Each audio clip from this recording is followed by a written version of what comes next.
There once was a young, eco-friendly person named Green Riding Hood, who lived with her mother on the edge of a large wood.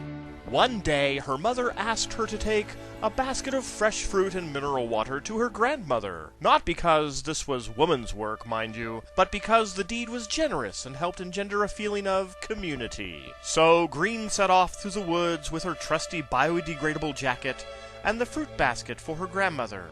Along the way, Green was accosted by a wolf. Sup? What you got in your basket? Some helpful snacks for my grandma.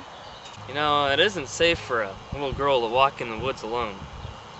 I find your sexist remark offensive in the extreme, but I'll ignore it because of your traditional status as an outcast from society, which has caused you to develop your own worldview. Now, if you'll excuse me, I must be on my way.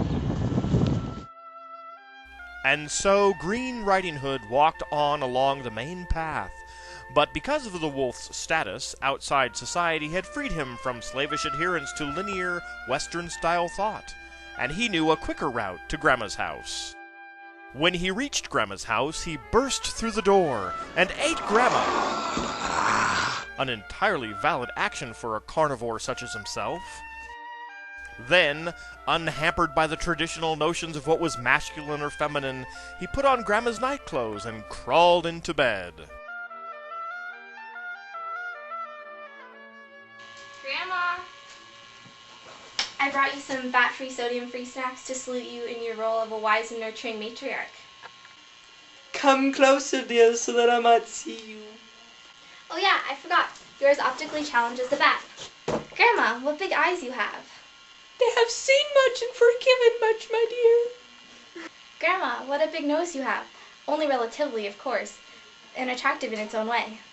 It has smelled much and forgiven much, my dear. Grandma, what big teeth you have. I'm happy with who I am and what I am. She screamed, not out of alarm of the wolf's apparent tendency toward cross-dressing, but because of his willful invasion of her personal space. Her screams were heard by a passing wood chopper person, or log fuel technician as she preferred to be called. Just what do you think you're doing?